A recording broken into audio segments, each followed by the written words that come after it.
second round of talks between the Venezuelan government and opposition sectors continues in Mexico. Cuban authorities have launched a national campaign to vaccinate children from the age of 2 upwards. Tens of thousands of farmers gathered in India's most populous state on Monday to press the Narendra Modi government to repeal 3 agricultural laws they say will destroy their livelihoods. From the headquarters of teleSUR English in Havana, Cuba, this is from the south. I'm Katrina Goss. The second round of talks between the Venezuelan government and opposition sectors continued in Mexico on Monday, aimed at finding a common path out of the country's political crisis. Sunday's meetings focused on economic issues recognized by both parties as a priority. The head of the government delegation, Jorge Rodriguez, has stated that the negotiations are advancing in a cordial atmosphere. According to briefings from both sides, statements regarding the results of the talks are expected at the close on Monday. Regarding the expectations at the negotiating table, President Nicolas Maduro assured that his government will have the utmost patience to achieve the recovery of the country's political stability and the well-being of the Venezuelan population. And in this context, Venezuelan President Nicolas Maduro stressed that those responsible for the damages to the country will have to respond for their actions. There will be no impunity here, not in Mexico, not on Mars. There will be no impunity here. Here there has to be justice, severe justice, because they have done so much damage to the life of the Venezuelan family, of the common people, of the people on the ground. Far-right Brazilian President Jair Bolsonaro called on his supporters to rally in front of the Supreme Court on Tuesday in another move to pressure judges that Bolsonaro claims are set against him. Our correspondent Brian Meir brings us more on the expectations ahead of Tuesday's mobilizations in the Brazilian capital. September 7th is Brazilian Independence Day, and for the last several months, supporters of far-right President Jair Bolsonaro have been calling people to the streets to engage in an act that is beginning to appear like it might resemble the January 6th Capitol invasion in the United States. There's always been anti-Supreme Court rhetoric from Bolsonaro followers, including even his cabinet ministers and his children have made public calls to shut down the Supreme Court, and the Brazilian Supreme Court has been upping its pressure on the Bolsonaro administration. It authorized investigations into Bolsonaro's sons for involvement in money laundering and skimming salaries, and then authorized an investigation into complacency with fraud and procurement of vaccines for the COVID-19 virus. All of this has made Bolsonaro and his supporters more and more angry. And through partnerships with Steve Bannon and other key figures on the international far right, like German far right-wing parliamentarian Beatrice von Storch, who was in Brazil visiting Bolsonaro last month, business elites and politicians have been organizing bus caravans into Brasilia. The question is, will they try to shut down the Supreme Court, or is this just a psychological operation to erode confidence in Brazil's public institutions in preparation for next year's election season? Steve Bannon, who's friends with Eduardo Bolsonaro, calls next year's election in Brazil the second most important election in the Americas. All eyes of the international far right are looking at Brazil right now, and tomorrow I'll be covering this for teleSUR in Brasilia. Thank you, Brian. Moving on to Mexico now, where agents from the National Institute of Migration and the National Guard found 162 abandoned Central American asylum seekers, including 23 unaccompanied minors, in the northeastern state of Tamaulipas. In a statement, the Institute reported that the discovery occurred in a warehouse and that most of the people, originally from Guatemala, Honduras and El Salvador, had been without food and water for 5 days and showed symptoms of dehydration and malnutrition. Of the total, 101 people travelled as families, while 23 minors had travelled alone. According to officials, after being rescued, several members of the group asked the Mexican authorities for help to return to their country of origin. In Peru, a motion to censure was filed against the President of the Parliament in response to hostile comments regarding President Pedro Castillo. On Sunday, the parliamentary bench of the ruling Peru party issued a statement rejecting the statements made by Maria del Carmen Alba, who claimed the Peruvian people were opposed to Castillo, hinting at a coup attempt against the recently elected president. At the same time, the Free Peru party emphasized that the president of the parliament is backed by traditional right-wing parties and extremist groups that seek to destabilize Peru's democracy. Opposition sectors have challenged several members of Castillo's cabinet in an open attempt to destabilise the new government. However, the cabinet finally secured a vote of confidence in Congress late August.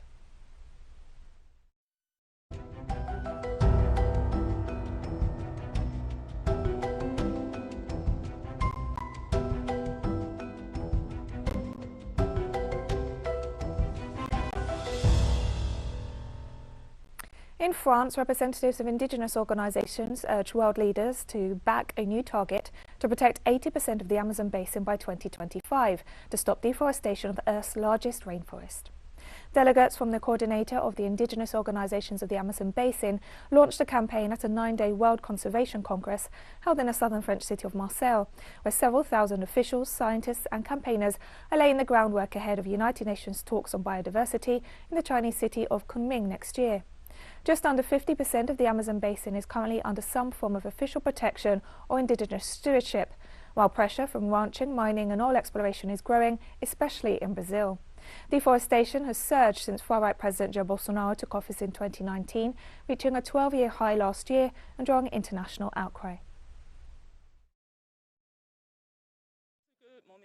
My message for Mr. Macron would be that the French government supports the motion, the 80-25 that COJA is proposing at the moment, but also to support the indigenous people of French Guiana, because we are here. We are here. We are part of the Amazon. We must not forget that, and we must recognize the rights of indigenous people. French actor Jean-Paul Belmondo, one of the most acclaimed in French film history, died on Monday at his home in Paris at the age of 88. According to statements made by his lawyer, the actor had been very tired for a long time and quietly faded away. He was one of the last major popular stars of his generation, along with Alain Delon and Brigitte Bardot. Belmondo became known worldwide in 1960 for his participation in the cast of Jean-Luc Godard's film Breathless, alongside Jean Seberg. With more than 80 films to his name, both national and international, Belmondo was known for playing roles of rebellious characters and was directed by most of the major French filmmakers of the time. And we'll be right back after this very short break, so don't go away.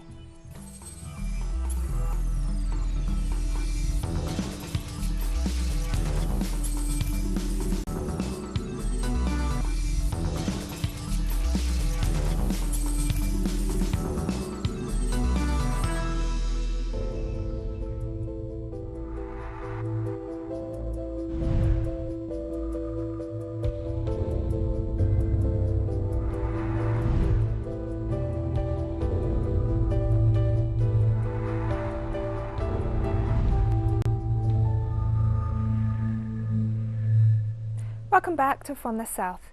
Cuban authorities have launched a national campaign to vaccinate all children from the age of 2 upwards against COVID-19. On Friday, the Centre for State Control of Medicines and Medical Devices announced the authorization for the emergency use of the Soberana O2 vaccine on children. According to the vaccination plan, children aged 12 and older are the first to receive the domestically produced shots, followed by younger kids. Schools have mostly been closed in Cuba since March 2020, and students have been following lessons on television and online.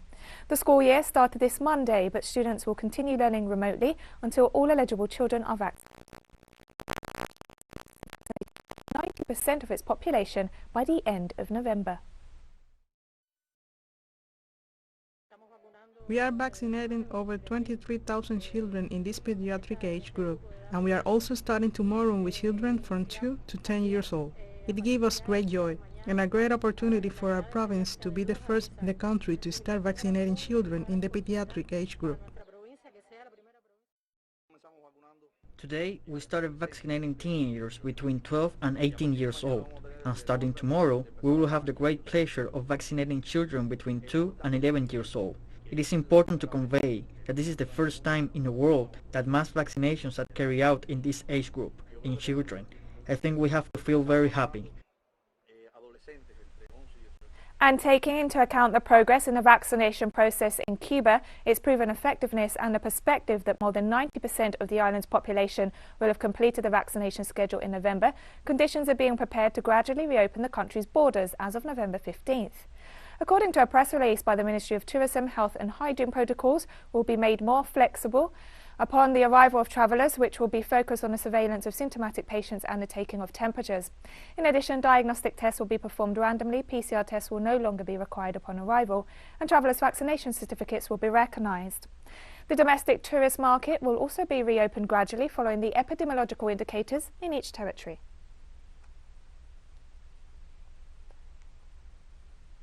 Venezuela received a shipment of the second doses of the Russian vaccine Sputnik V this Monday. Venezuelan President Nicolás Maduro also reported that the vaccines acquired through the COVAX mechanism will arrive this week. The government is hopeful that by October, COVAX will have delivered the more than 6 million vaccine doses purchased. The shipments were delayed due to the US sanctions, resulting in payments being blocked. However, despite these obstacles, 30% of the population has been vaccinated. The vaccination campaign has been extended with the aim of reaching 50% of the population fully vaccinated by the end of September.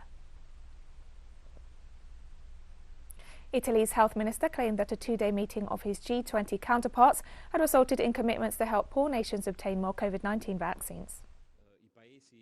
The strongest countries, starting with those of the G20, are committed to allocating significant resources and also to send vaccines directly to the most fragile countries. This is already happening.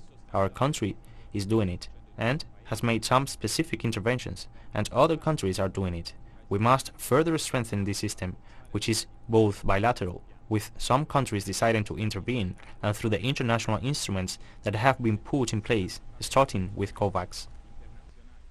China has expressed hopes that the United States will support instead of disrupting international cooperation in the fight against COVID-19, as well as the investigation into the origins of the virus. COVID-19 response and origins study both call for solidarity, cooperation, and the spirit of science. Unfortunately, some in the United States have time and again tried to politicize efforts on both fronts to deflect the blame for their own botched response. Such irresponsible behavior has not only cost the American people dearly, but also become the greatest obstacle in international cooperation in combating the virus and tracing the origins. As we speak, the new wave of COVID-19 is still raging across the world. It is hoped that the United States can heed the objective and rational voice from the international community, seek solidarity instead of confrontation, take responsibility instead of resorting to blame shifting, be guided by science instead of politics, and support international cooperation in fighting the virus and tracing the origins instead of disrupting relevant efforts. The health situation continues to worsen in Africa as the continent suffers from a lack of vaccines to curb the spread of COVID-19. To date, African nations have registered nearly 8 million infections and 200,000 COVID-19 related deaths. According to the Africa Centres for Disease Control and Prevention, South Africa is the hardest hit nation in the region, reporting close to 3 million COVID-19 cases and over 83,000 fatalities. However, experts also note the greater testing capacity in South Africa and other nations, meaning their figures are more representative of the reality than other nations that underreport. Morocco ranks second on the continent, followed by Tunisia. The Africa CDC also highlighted that more than 104 million people have been vaccinated across the continent, mostly with shots donated through the COVAX mechanism. However, this represents less than 5% of Africa's total population. And we have more stories coming up after this final short break. Stay with us.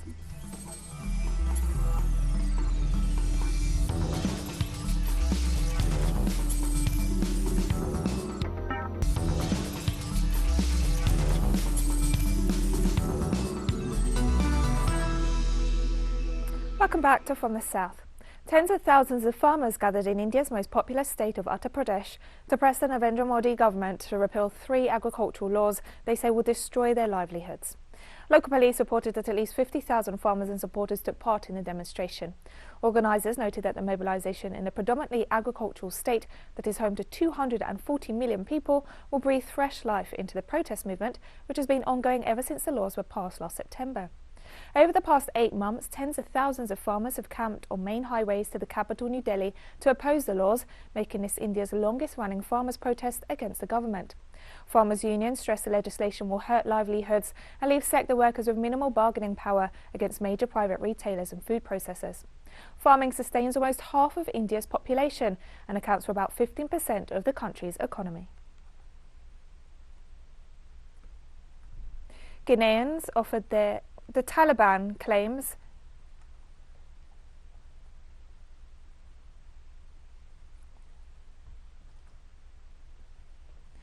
Military and civilian officials arrived at the parliament compound in the Guinean capital of Conakry on Monday to attend a meeting called by the junta that overthrew President Alpha Condé this weekend. Guinea's new military leaders sought to tighten their grip on power after warning local officials that refusing to appear at the meeting would be considered an act of rebellion against the junta. After putting the West African nation back under military rule for the first time in over a decade, the junta said governors were to be replaced by regional commanders. A nightly curfew was put in place, and the country's constitution and National Assembly were both dissolved. The Economic Community of West African States has called for President Alpha Condé's immediate release and threatened to impose sanctions if the demand was not met.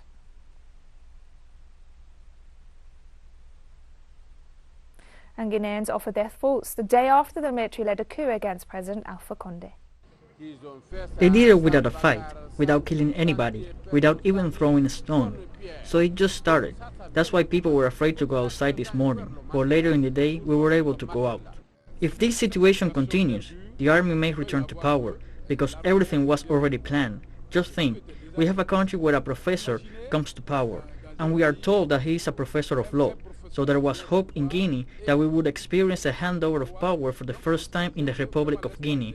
But unfortunately, the professor was deceived by his entourage, and finally he fell for his own trap.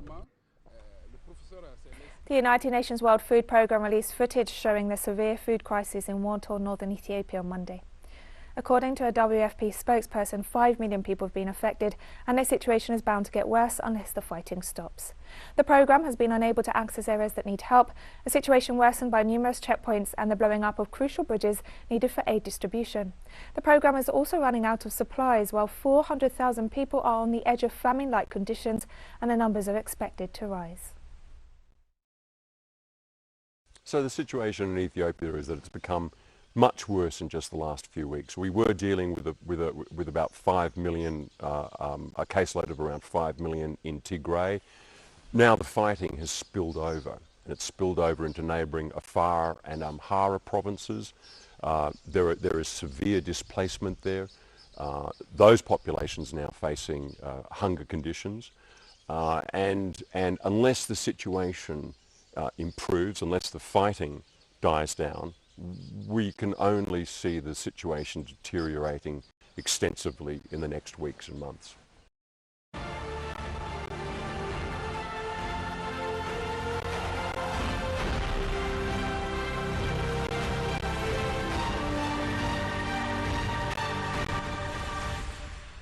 The Taliban claims that it has taken complete control of Pancho province, the last area in Afghanistan held by resistance forces, as the group cements its control of the country 3 weeks after taking Kabul. The news was announced by Taliban chief spokesman Zabihullah Mujahid on Monday. Meanwhile, a spokesman for the National Resistance Front said the Taliban's claim of victory was false, and opposition forces continued to fight, adding that they were present in strategic positions across the Pancho Valley. The whereabouts of resistance leader Ahmed Massoud and former Vice President of the Western-supported government Amrullah Saleh, who joined resistance forces after the fall of Kabul, were not immediately known.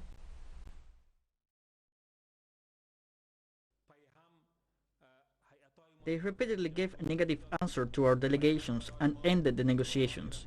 The Islamic Emirate of Afghanistan was forced to send troops. Our nation no longer wants the war to continue, and there is no reason for the war to continue. Therefore, it is necessary for all our compatriots to know that the Islamic Emirate of Afghanistan has ended the war. And Iran condemned the Taliban's military offensive against resistance fighters in Afghanistan's Pancho Valley, calling for dialogue and condemning all foreign interference. The news coming from Panjshir is truly worrying. The assault is strongly condemned. On the question of Panjshir, I have insisted on the fact that it be resolved by dialogue in the presence of all the Afghan elders. We condemn all foreign interference. We would like to inform our friends and those who might make the strategic error of entering Afghanistan with different intentions that Afghanistan is not a country which accepts the enemy or the aggressor. And we've come to the end of this news brief. Remember, you can find these and many other stories on our website at telesurenglish.net. You can also follow us on social media for all the latest news. We're on Facebook, Twitter, Instagram and Telegram. For TeleSUR English, I'm Katrina Goss, and thank you for watching.